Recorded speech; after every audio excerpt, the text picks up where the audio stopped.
Jadi teman-teman ketika kalian mau belajar bahasa baru, jangan hanya berpikir itu hanya sebatas bahasa yang berbeda katanya ataupun grammar yang berbeda. Jangan. Karena itu lebih daripada itu mengenai kultur yang berbeda, mengenai POV, point of view yang berbeda, perspektif yang berbeda, dan juga realita yang berbeda. Maksudnya kayak gimana? Ini akan gue bahas di konten kali ini.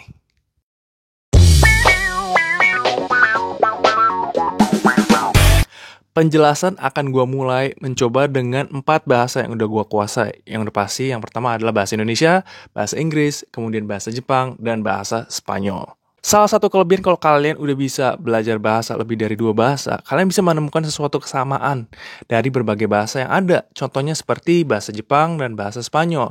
Ketika kalian mau kasih tauin kalau kalian lagi feeling hungry ataupun feeling sleepy, ternyata bahasa Jepang dan bahasa Spanyol itu punya sistem yang sama. Contohnya bahasa Jepang itu kalau misalnya lagi lapar, onaka suita. Kemudian kalau bahasa Spanyol itu tengo hambre. Atau misalnya kalau lagi sleepy, chotto nemui na bahasa Jepang. Kemudian kalau bahasa Spanyol, tengo sueño. Jadi siapapun yang bilang itu nggak perlu pakai subjeknya. Maksudnya kayak gimana? Kalau misalnya bahasa Inggris, biar gampang comparative-nya bahasa Inggris dan bahasa Indonesia kan sama. Gue lapar nih, makan yuk. Atau enggak, damn, I'm hungry. Let's grab some food. Nah itu kan kalau kalian kasih tahu itu harus ada subjeknya, which is I'm. Saya, aku. Nah, kalau di bahasa Jepang dan bahasa Spanyol, you don't need it, gitu loh. Kayak tengo hambre, tengo sueño, kayak gitu. Misal kalau bahasa Jepang itu lagi onaka suita, nemui, nodo kawaita. Itu semuanya nggak pakai. Misalnya watashi wa onaka suita. Itu kayak orang kayak, why do you need to put watashi? Dan akan langsung klik banget bahwa dia itu bukan native speaker gitu loh. Levelnya masih belajar. Sama juga dengan bahasa Spanyol gitu kan. Itu kesamaan, dan kalau kalian bisa tahu, it's crazy man, it's amazing, dan kayak keren banget gitu loh. Kayak ternyata bahasa itu ada sama yang kesamaan-kesamaan yang bisa kayak puzzle gitu. Untuk hal yang kedua yang gue bilang tadi mengenai POV, kultur, budaya segala macam, the way of how they live their life, itu misalnya kayak bahasa Spanyol kan, kalau misalnya yang contoh yang pertama yang gue jelasin itu kan Spanyol sama Jepang sama. Cuman kalau untuk kultur, Spanyol sama Inggris sama, Jepang sama Indonesia yang sama karena Asia dan Western kan. Dan dari sini aja kita udah ngomongin bahwa udah mulai melebar kan, kayak kultur, kemudian akan nyambung nanti ke seni, kemudian bagaimana mereka kehidupan di kantor, di society. Kayak orang Jepang kan kalian tahu kan, sopannya gila banget. Bahkan kalau telepon pun mereka hai. Bahkan ya orang nggak tahu bahwa dia di entah berantah di mana, cuman cara ngomong karena memang udah kulturnya, the way they communicate gitu kan. Makanya gue bilang kalau kalian belajar bahasa hanya sekedar bahasnya doang, kata-katanya beda doang yang beda, you are completely wrong gitu loh. Kalau misalnya kalian ngomongin ke Spanyol dan bahasa Inggris, how's it going bro, like hey man, terus misalnya kalau bahasa Spanyol kayak ¿qué onda, amigo? ¿Todo bien? Por supuesto, amigo, es un crack.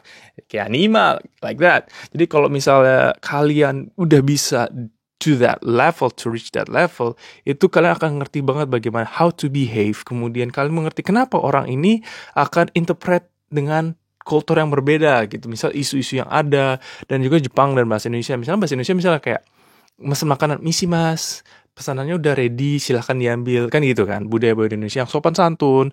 Dan bahasa Jepang juga sama gitu kan, oke sama kochira onegaishimasu.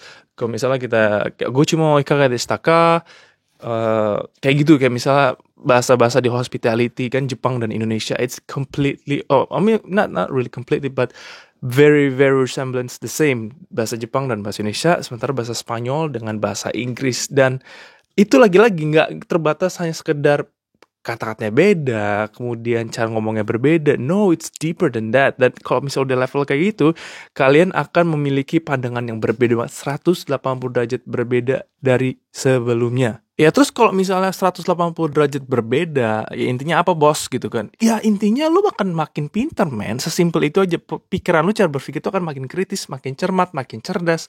Karena dengan bahasa itu, kalian akan bisa melihat dengan perspektif yang berbeda. Bahasa Indonesia dengan dunia Indonesia, bahasa Inggris dengan dunia bahasa Inggris, bahasa Spanyol kalian akan melihat dengan kacamata orang Spanyol. Kemudian bahasa Jepang kalian akan bisa melihat dengan kacamata orang Spanyol atau Jepang gitu ya kan. Lagi-lagi yang gue mau jelasin adalah ketika kalian udah bisa bahasa di dunia globalisasi yang udah makin, kalian tahu deh yang di TikTok, di ini, kemudian banyak banget juga orang kan yang polyglot, yang malahan jadi kayak efeknya bagus kan, kayak wah gue nggak mau kalah nih, gue juga mau belajar bahasa, Oke lah, ada beberapa motivasi pengen kelihatan keren atau apa, it's fine, everybody has a different reason. Cuman eventually itu kayak self investment yang sangat-sangat keren banget, dan itu nggak akan rugi, man. Dan di zaman sekarang yang udah semuanya gampang, aksesnya gratis, YouTube banyak banget yang nawarin how to learn languages, banyak promo-promo aplikasi yang bisa lo lakuin.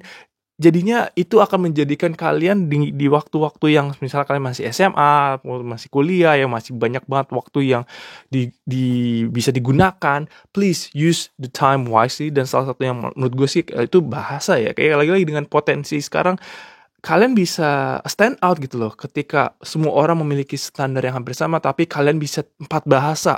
Bisa bahasa Turki, kayak bisa bahasa Jerman atau bahasa Belanda. Itu akan gue discuss di konten selanjutnya, bagaimana nanti memilih bahasa, yang bagaimana bisa menentukan bahasa-bahasa mana yang kayak cocok dengan lu atau apa. Itu akan konten. But untuk khusus kali ini adalah untuk lebih deep. How you see when you learn languages is not only about learn different language, different words, different phrases, but again, ketika kalian belajar bahasa, itu kalian belajar berbagai dunia yang berbeda. Ya, gitu aja pembukaan untuk konten baru gua untuk mau membahas mengenai bahasa. Semoga nanti deeper than that, gue bisa membahas lagi berbagai macam yang berurusan dengan bahasa. Oke, gitu aja teman-teman. Thank you udah nonton. And as usual, stay safe. See you on the next one. Bye-bye.